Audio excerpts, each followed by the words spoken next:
श्रीनरकोत्तारणस्तोत्रम्। ॐ नारायणं नमस्कृत्य नरं चैव नरोत्तमं देवीं सरस्वतीं व्यासं ततो जयमुदीरयेत्। नारायणं जगद्बीजं पुराणं पुरुषोत्तमं परिपृच्छति धर्मात्मा पाण्डुपुत्रो युधिष्ठिरः। श्रीयुधिष्ठिर उवाच किं जपन् पुरुषो मुच्येत् मलोकैकशासनात् तन्मे कथय तत्त्वेन भक्तस्य तव केशव। श्रीभगवानुवाच शृणु राजन्महाबाहो धर्मात्मन् पाण्डुनन्दन अहं ते कथयिष्यामि नरकोत्तारणं महत्। ओङ्कारात्मन्नमस्तेस्तु ऋग्यजुः सामरूपिणे यज्ञात्मने नमस्तेस्तु सर्वशास्त्रात्मने नमः। भूतभव्यजगन्नाथ सर्वभूतजगत्पते नमस्ते सर्वलोकेश महापुरुष पूर्वज। नमो मत्स्याय कूर्माय मूलप्रकृत्यै नमः। नमो यज्ञवराहाय नरसिंहाय वे नमः। त्रिविक्रमाय रामाय वैकुण्ठाय नराय च नमस्ते स्वमुखायापि कूटस्थायाक्षयाय च अनन्तायाच्युतायापि जामदग्न्याय वे नमः। मधुकैटभनाशाय शङ्कराय नमो नमः। रामाय विश्वरूपाय वासुदेवाय वे नमः। पीताम्बराय देवाय युगवर्णाय वे नमः। स्थित्युत्पत्ति विनाशानां हेतुरूपाय वे नमः। ब्राह्मणे वायुरूपाय रुद्ररूपाय वे नमः। धनदेशस्वरूपाय मोक्षरूपाय वे नमः। सोमाय सूर्यरूपाय हविर्गन्धाय वे नमः। परमेश्वररूपाय नमः। श्रीवत्सधारिणे बिभ्रत्सरस्वतीं वक्रे सर्वज्ञोऽसि नमोऽस्तु ते। लक्ष्मीप्रियाय देवाय रात्सीय श्यामरूपिणे प्रसीद मम दीनस्य भक्तियुक्तस्य माधव। रौरवान्नरकाद्घोरात् पाहि मां गरुणध्वज। असिपत्रवनात् पाहि शङ्खचक्रगदाधर। कुम्भीपाकान् महादेव पाहि मां शरणागतम्। अविचेकालसूत्राच्च पाहि मां दुःखनाशन। सूच्यागारादम्बरीशात् पाहि मां मधुसूदन। अश्रीकेशास्तिवाहिन्या वैतरण्याश्चतुर्भुज। पाहि मां कर्मसाक्षी त्वं शरणागतवत्सल। इक्षुपीडनकैर्यन्ते पीड्यन्ते यत्र मानवाः। देशात्तस्माज्जगन्नाथ पाहि मां भक्तवत्सल। तप्तवालुकदेशश्च सलमल्यायामवल्लितः। तद्देशात् पुण्डरीकाक्ष पाहि मां करुणानिधे। कर्कचैर्यत्र पाठ्यन्ते मानुषा देवदारुवत्। तेभ्योऽपि रक्ष मां हंस शरणागतवत्सला सारमेयैश्च खाद्यन्ते या मे वर्त्मनि मानवाः महाभयात् प्रभो तस्मात् केशव क्लेशनाशना अन्ये च नरका घोरा यमलोके प्रतिष्ठिता तेभ्योऽपि रक्ष मां हंस नमस्तेऽस्तु सहस्रशः तिर्यज्ञो निगतस्यापि भक्तिर्मे तव केशव अचला स्याद्यथा कृष्णा तथा कुरु वरप्रदा बहुबाहुरूपादस्तं बहुकर्णाक्षिशीर्षवान् सर्वतो रक्ष मां हंस सर्वात्मन सर्वतो मुखा नमस्ते देवदेवेश यथा पास्यखिलं जगत् स्थितौ तथा समस्तेभ्यो दोषेभ्यो मां समुद्धर कृष्णाच्युत ऋषिकेश सर्वभूतेश केशव महात्मन् पाहि मां भक्तं वासुदेव नमोऽस्तुते इति स्तवन्नरो राजन् सदा नारायणं प्रभुम् यमलोकं न पश्येच्च नरकं च कुतः पुनः स्मरन्नपि सदा मृत्युः शृण्वन्नपि युधिष्ठिर महापातकजैर्घोरे मुच्यते सर्वकिल्बिषैः आयुरारोग्यमैश्वर्यं श्रियं मेधां तथा बलम् प्राप्नोति च पठे नित्यं तद्विष्णोः परमं पदं भयकान्तारदुर्गेषु तथा संसारसागरात्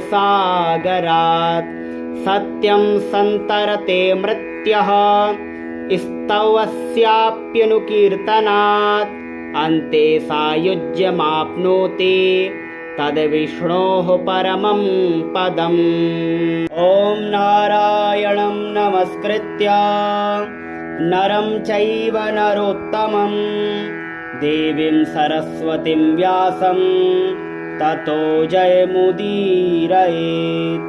नारायणं जगद्बीजं पुराणं पुरुषोत्तमं परिपृच्छति धर्मात्मा पाण्डुपुत्रो युधिष्ठिरः श्रीयुधिष्ठिर उवाच किं जपन् पुरुषो मुच्येत् मलोकैकशासनात्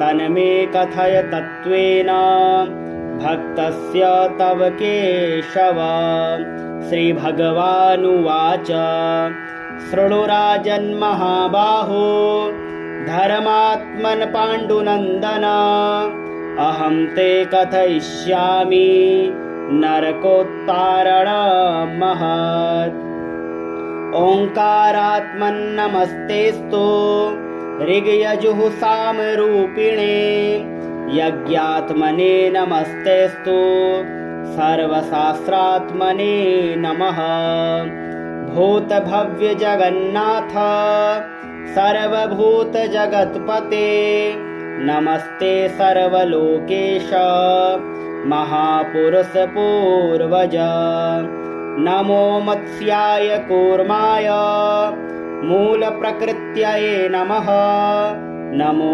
यज्ञवराहाय नरसिंहाय वे नमः त्रिविक्रमाय रामाय वैकुण्ठाय नराय च नमस्ते स्वमुखायापि कूटस्थायाक्षयाय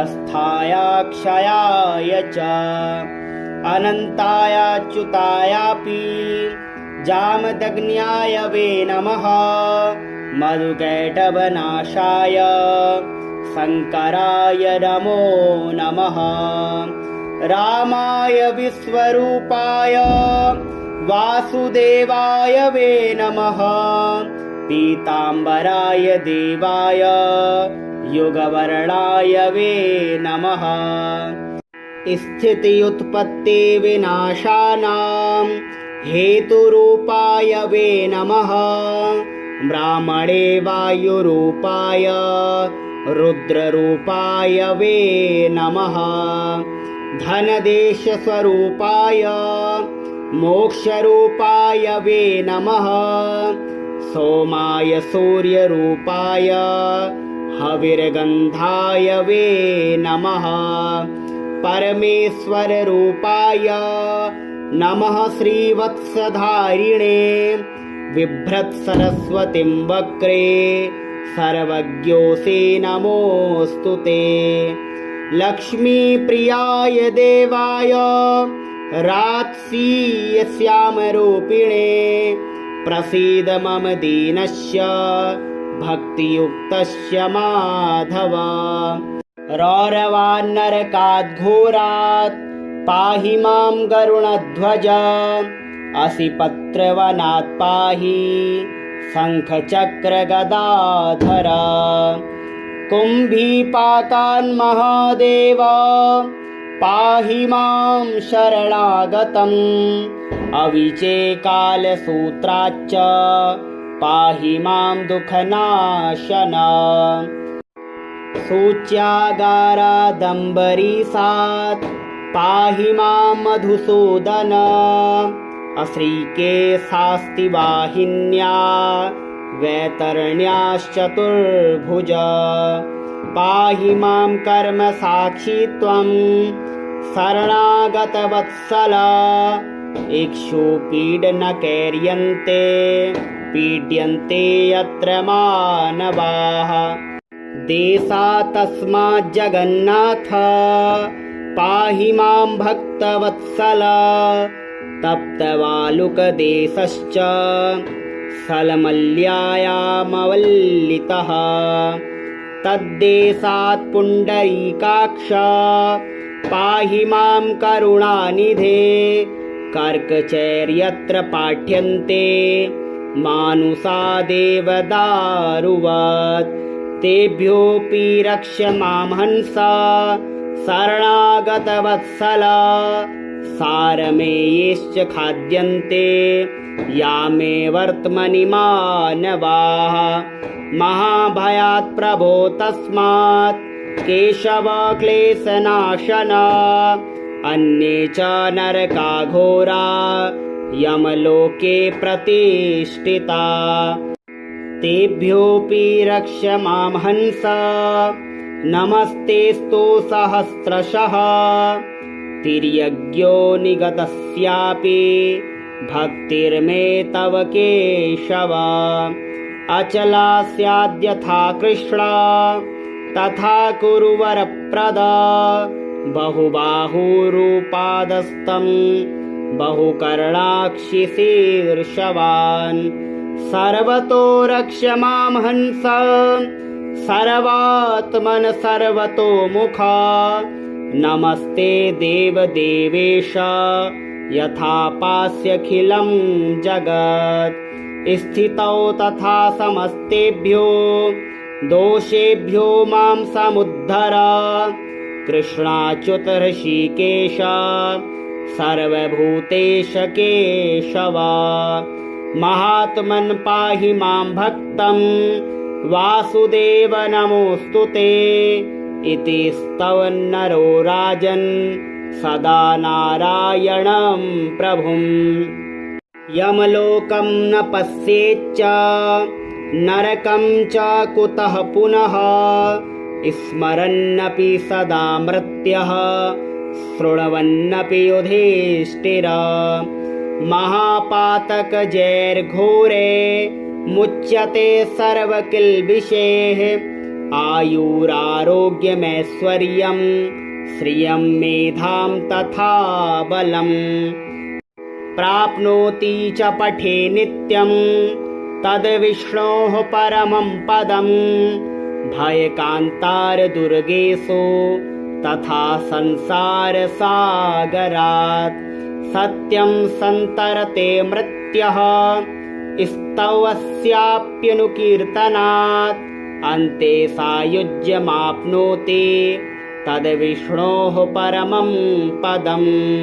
ॐ नारायणं नमस्कृत्य नरं चैव नरोत्तमं देवीं सरस्वतीं व्यासं ततो जयमुदीरयेत्।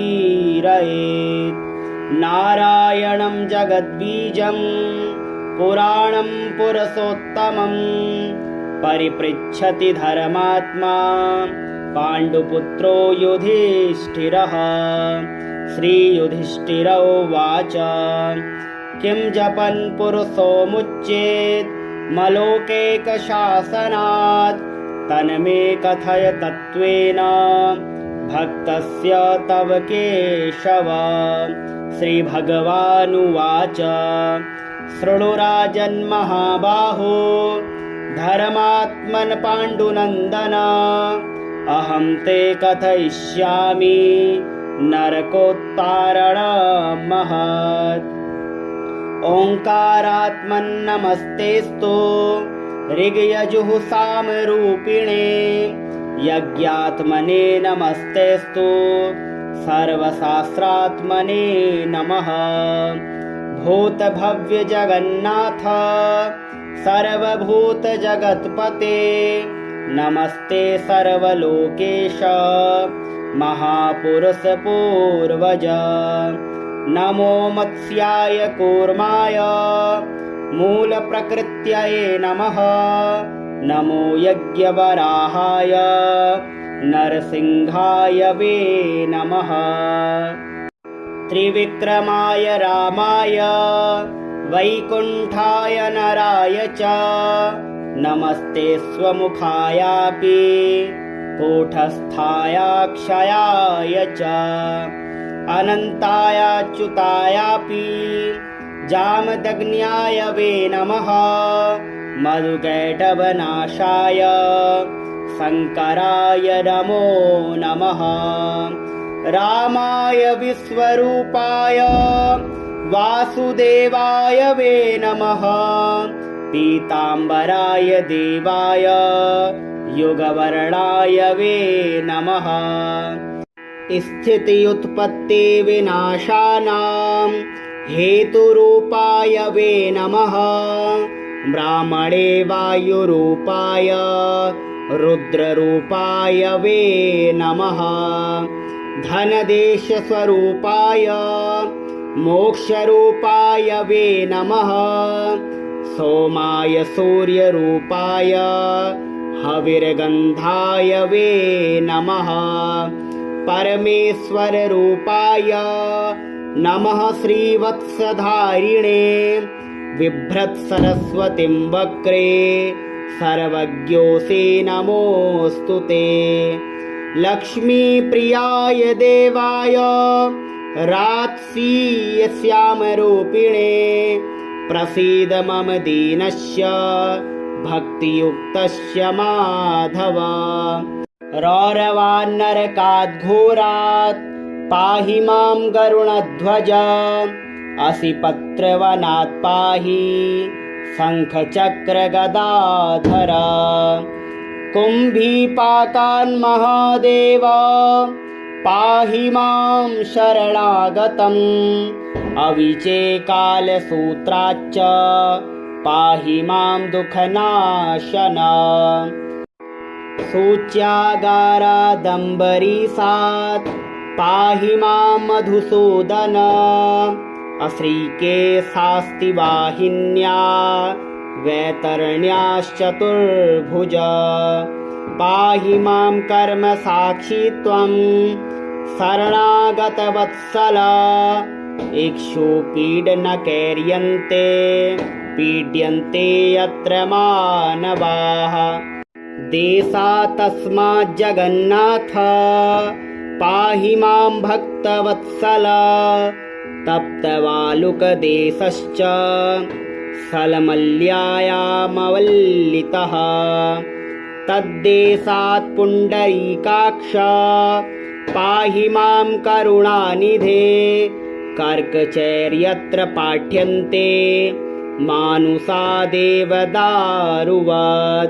तेभ्योऽपि रक्ष मां हंस शरणागतवत्सल सारमेयैश्च खाद्यन्ते या मे वर्त्मनि मानवाः महाभयात् प्रभो तस्मात् केशव क्लेशनाशन अन्ये च नरकाघोरा यमलोके प्रतिष्ठिता तेभ्योऽपि रक्ष मां हंस नमस्तेऽस्तु सहस्रशः तिर्यज्ञो निगतस्यापि भक्तिर्मे तव केशव अचला स्याद्यथा कृष्ण तथा कुरु वरप्रद बहुबाहुरूपादस्तं बहुकर्णाक्षिशीर्षवान् सर्वतो रक्ष मां हंस सर्वात्मन सर्वतो मुख नमस्ते देवदेवेश यथा पास्यखिलं जगत् स्थितौ तथा समस्तेभ्यो दोषेभ्यो मां समुद्धर कृष्णाच्युत ऋषिकेश सर्वभूतेश केशव महात्मन् पाहि मां भक्तं वासुदेव नमोऽस्तु ते इति स्तवन्नरो राजन् सदा नारायणं प्रभुम् यमलोकं न पश्येच्च नरकं च कुतः पुनः स्मरन्नपि सदा मृत्युः शृण्वन्नपि युधिष्ठिर महापातकजैर्घोरे मुच्यते सर्वकिल्बिषैः आयुरारोग्यमैश्वर्यं श्रियं मेधां तथा बलम् प्राप्नोति च पठे नित्यं तद्विष्णोः परमं पदं भयकान्तारदुर्गेषु तथा संसारसागरात् सत्यं सन्तरते मृत्युः स्तवस्याप्यनुकीर्तनात् अन्ते सायुज्यमाप्नोति तद्विष्णोः परमं पदम् ॐ नारायणं नमस्कृत्य नरं चैव नरोत्तमं देवीं सरस्वतीं व्यासं ततो जयमुदीरयेत् नारायणं जगद्बीजं पुराणं पुरुषोत्तमं परिपृच्छति धर्मात्मा पाण्डुपुत्रो युधिष्ठिरः श्रीयुधिष्ठिर उवाच किं जपन् पुरुषो मुच्येत् मलोकैकशासनात् तन्मे कथय तत्त्वेन भक्तस्य तव केशव श्रीभगवानुवाच शृणु राजन्महाबाहो धर्मात्मन् पाण्डुनन्दन अहं ते कथयिष्यामि नरकोत्तारणं महत् ओङ्कारात्मन्नमस्तेऽस्तु ऋग्यजुः सामरूपिणे यज्ञात्मने नमस्तेऽस्तु सर्वशास्त्रात्मने नमः भूतभव्यजगन्नाथ सर्वभूतजगत्पते नमस्ते सर्वलोकेश महापुरुष पूर्वज नमो मत्स्याय कूर्माय मूलप्रकृत्यये नमः नमो यज्ञवराहाय नरसिंहाय वे नमः त्रिविक्रमाय रामाय वैकुण्ठाय नराय च नमस्ते स्वमुखायापि कूटस्थायाक्षयाय च अनन्तायाच्युतायापि जामदग्न्याय वे नमः मधुकैटभनाशाय शङ्कराय नमो नमः रामाय विश्वरूपाय वासुदेवाय वे नमः पीताम्बराय देवाय युगवर्णाय वे नमः स्थित्युत्पत्ति विनाशानां हेतुरूपाय वे नमः। ब्राह्मणे वायुरूपाय रुद्ररूपाय वे नमः। धनदेशस्वरूपाय मोक्षरूपाय वे नमः।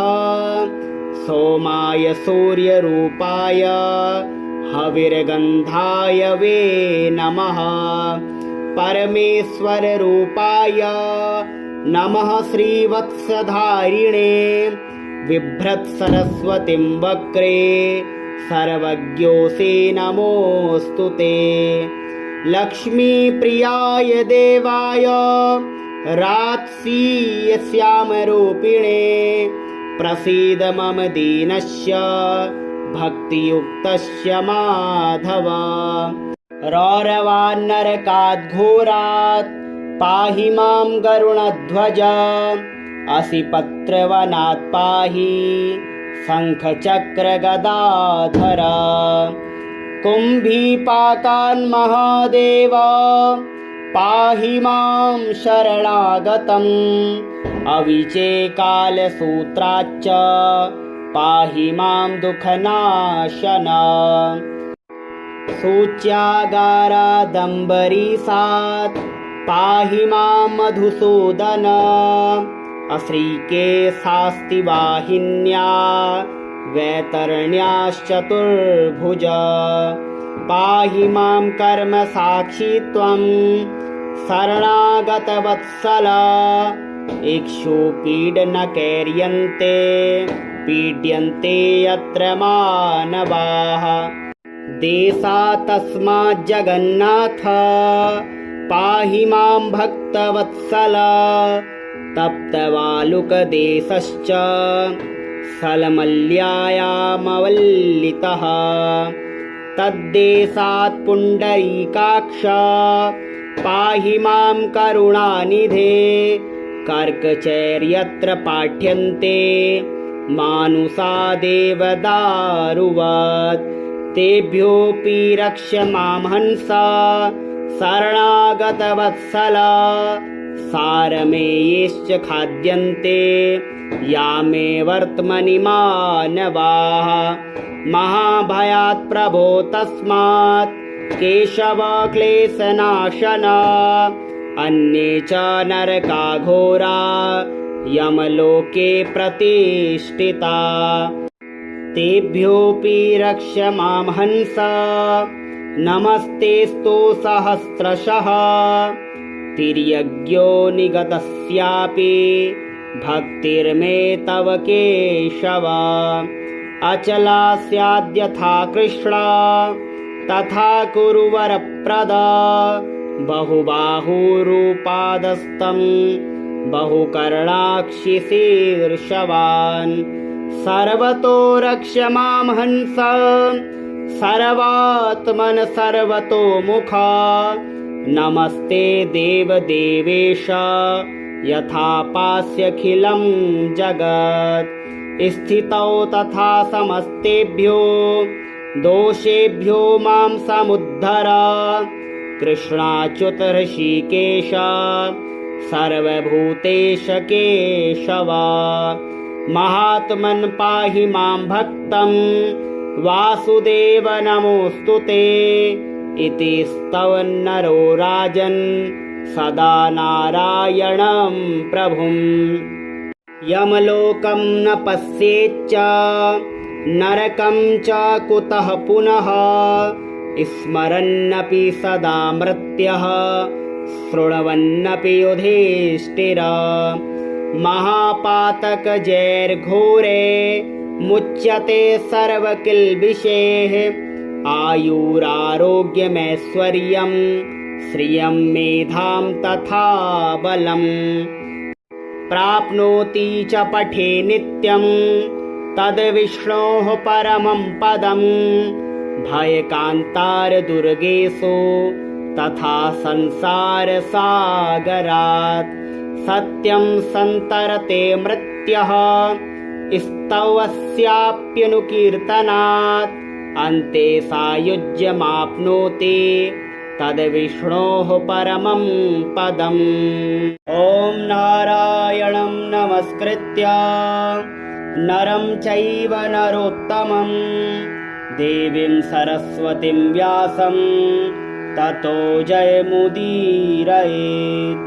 नारायणं जगद्बीजं पुराणं पुरुषोत्तमं परिपृच्छति धर्मात्मा पाण्डुपुत्रो युधिष्ठिरः। श्रीयुधिष्ठिर उवाच किं जपन् पुरुषो मुच्येत् मलोकैकशासनात् तन्मे कथय तत्त्वेन भक्तस्य तव केशव। श्रीभगवानुवाच शृणु राजन् महाबाहो धर्मात्मन् पाण्डुनन्दन अहं ते कथयिष्यामि नरकोत्तारणं महत्। ओङ्कारात्मन्नमस्तेस्तु ऋग्यजुः सामरूपिणे यज्ञात्मने नमस्तेस्तु सर्वशास्त्रात्मने नमः। भूतभव्यजगन्नाथ सर्वभूतजगत्पते नमस्ते सर्वलोकेश महापुरुष पूर्वज। नमो मत्स्याय कूर्माय मूलप्रकृत्यै नमः। नमो यज्ञवराहाय नरसिंहाय वे नमः।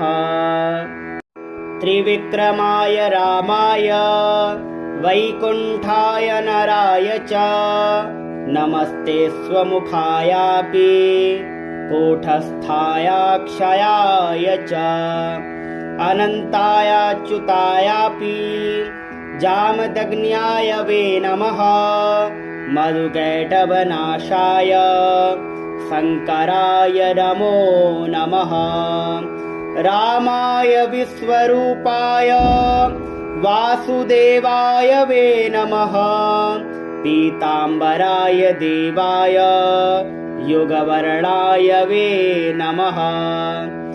स्थित्युत्पत्ति विनाशानां हेतुरूपाय वे नमः। ब्राह्मणे वायुरूपाय रुद्ररूपाय वे नमः। धनदेशस्वरूपाय मोक्षरूपाय वे नमः। सोमाय सूर्यरूपाय हविर्गन्धाय वे नमः। परमेश्वररूपाय नमः। श्रीवत्सधारिणे बिभ्रत्सरस्वतीं वक्रे सर्वज्ञोऽसि नमोऽस्तु ते। लक्ष्मीप्रियाय देवाय रात्सीय श्यामरूपिणे प्रसीद मम दीनस्य भक्तियुक्तस्य माधव। रौरवान्नरकाद्घोरात् पाहि मां गरुणध्वज। असिपत्रवनात् पाहि शङ्खचक्रगदाधर। कुम्भीपाकान् महादेव पाहि मां शरणागतम्। अविचे कालसूत्राच्च पाहि मां दुःखनाशन। सूच्यागारादम्बरीशात् पाहि मां मधुसूदन। अश्रीकेशास्तिवाहिन्या वैतरण्याश्चतुर्भुज। पाहि मां कर्मसाक्षी त्वं शरणागतवत्सल। इक्षुपीडनकैर्यन्ते पीड्यन्ते यत्र मानवाः। देशात्तस्माज्जगन्नाथ पाहि मां भक्तवत्सल। तप्तवालुकदेशश्च सलमल्यायामवल्लितः। तद्देशात् पुण्डरीकाक्ष पाहि मां करुणानिधे। कर्कचैर्यत्र पाठ्यन्ते मानुषा देवदारुवत्।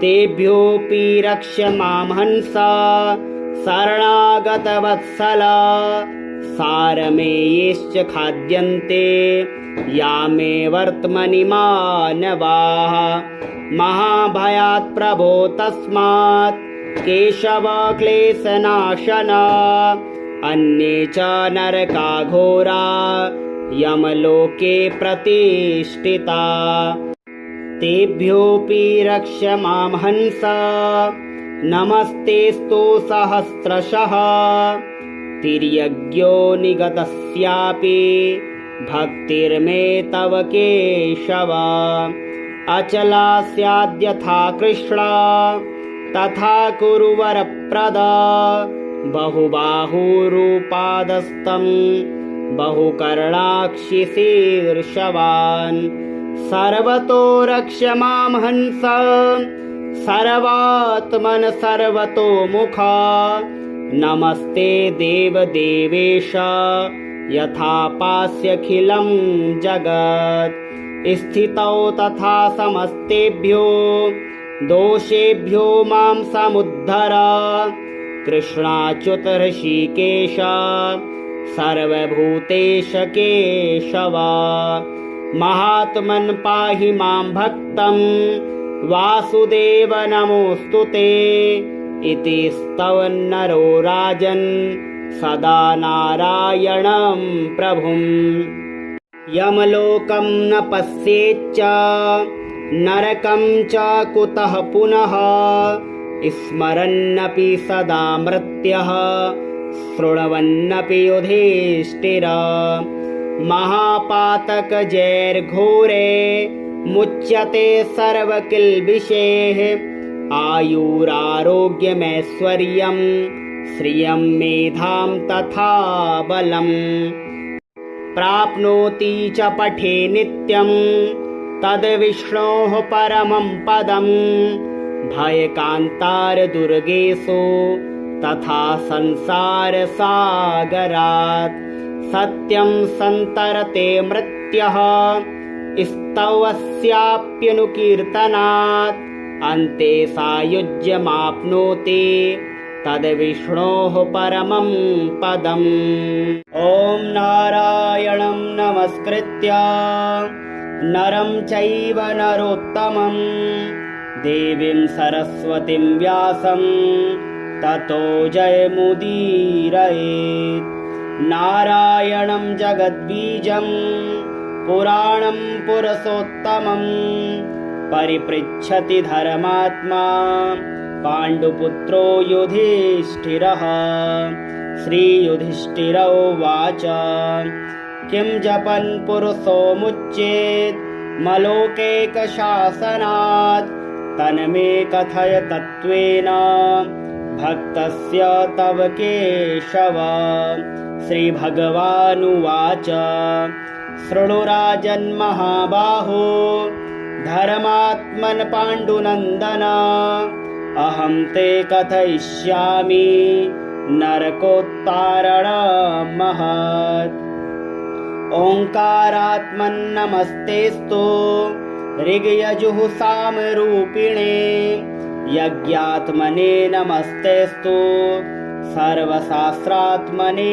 नमः भूतभव्यजगन्नाथ सर्वभूतजगत्पते नमस्ते सर्वलोकेश महापुरुषपूर्वज नमो मत्स्याय कूर्माय मूलप्रकृत्यै नमः नमो यज्ञवराहाय नरसिंहाय वे नमः त्रिविक्रमाय रामाय वैकुण्ठाय नराय च नमस्ते स्वमुखायापि कूटस्थायाक्षयाय च अनन्तायाच्युतायापि जामदग्न्याय वे नमः मधुकैटभनाशाय शङ्कराय नमो नमः रामाय विश्वरूपाय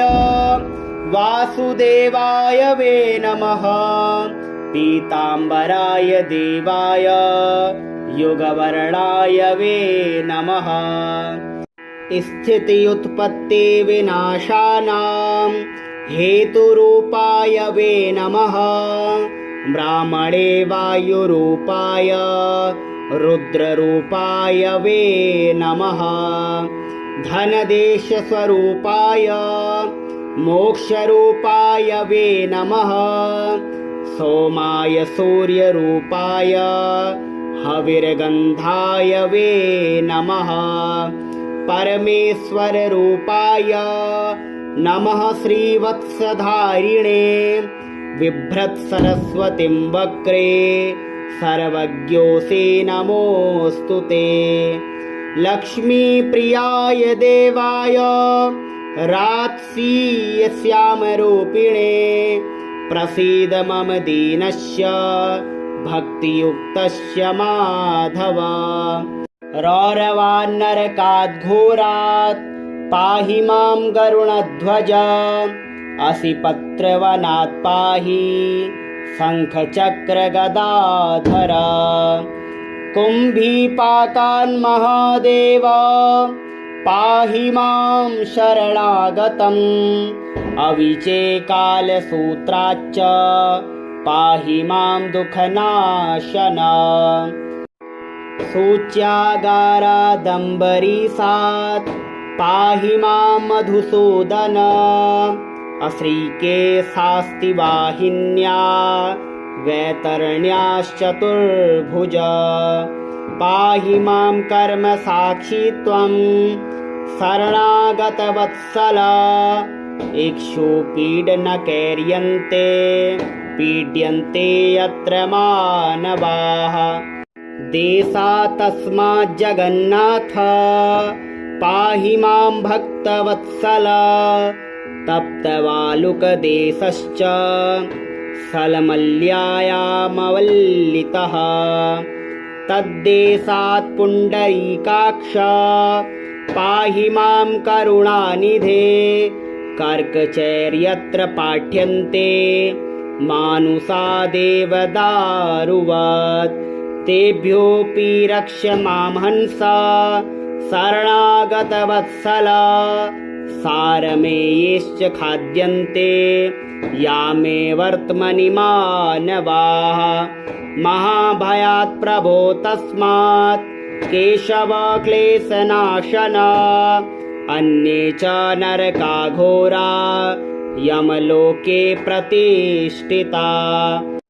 तेभ्योऽपि रक्ष मां हंस नमस्तेऽस्तु सहस्रशः। तिर्यज्ञो निगतस्यापि भक्तिर्मे तव केशव। अचला स्याद्यथा कृष्ण तथा कुरु वरप्रद। बहुबाहुरूपादस्तं बहुकर्णाक्षिशीर्षवान्। सर्वतो रक्ष मां हंस सर्वात्मन सर्वतोमुख। नमस्ते देवदेवेश यथा पास्यखिलं जगत्। स्थितौ तथा समस्तेभ्यो दोषेभ्यो मां समुद्धर। कृष्णाच्युत ऋषिकेश सर्वभूतेश केशव। महात्मन् पाहि मां भक्तं वासुदेव नमोऽस्तु ते। इति स्तवन्नरो राजन् सदा नारायणं प्रभुम्। यमलोकं न पश्येच्च नरकं च कुतः पुनः। स्मरन्नपि सदा मृत्युः शृण्वन्नपि युधिष्ठिर। महापातकजैर्घोरे मुच्यते सर्वकिल्बिषैः। आयुरारोग्यमैश्वर्यं श्रियं मेधां तथा बलम्। प्राप्नोति च पठे नित्यं तद्विष्णोः परमं पदम्। भयकान्तारदुर्गेषु तथा संसारसागरात्। सत्यं सन्तरते मृत्युः स्तवस्याप्यनुकीर्तनात्। अन्ते सायुज्यमाप्नोति तद्विष्णोः परमं पदम्।